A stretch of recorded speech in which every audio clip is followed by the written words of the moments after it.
জিলহজের 10 দিনের ফজিলত আমাদের সবাইকে মনে করিয়ে দেওয়া লাগবে। ঠিক আছে, অনলাইন অফলাইনে সবাই প্রচার করবেন। এই 10 দিন নেক আমলের জন্য একটা উৎসবের উপহার আল্লাহর পক্ষ থেকে। এই 10টা দিন যেন আমরা আল্লাহর পক্ষ থেকে এই উপহারকে কাজে লাগাই, বেশি বেশি নেক আমল করি, পরকালকে গুছিয়ে নিই। একটা অকেশন হচ্ছে আমলের উৎসব, সেটা হলো এই জিলহজ মাসের প্রথম 10 দিন। এই জিলহজ মাসের প্রথম 10 দিন সম্পর্কে আল্লাহ পাক সূরা ফজরের মধ্যে শপথ করেছেন, ওয়াল ফাজরি, ফজরের কসম, ওয়া লায়ালিন আশর, এবং এই 10 রাতের কসম। এই 10 রাত বলতে এখানে জিলহজ মাসের এই 10 দিন এবং 10 রাতকে বোঝানো হয়।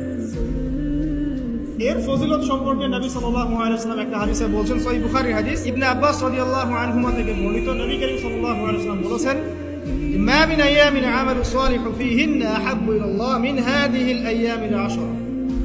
আল্লাহ পাকের কাছে এই 10 দিন অর্থাৎ জিলহজ মাসের প্রথম 10 দিনের নেক আমল যত বেশি প্রিয়, আল্লাহর কাছে জিলহজ মাসের প্রথম 10 দিনের নেক আমল যত বেশি প্রিয়, অন্য কোনো আমল এত বেশি প্রিয় না।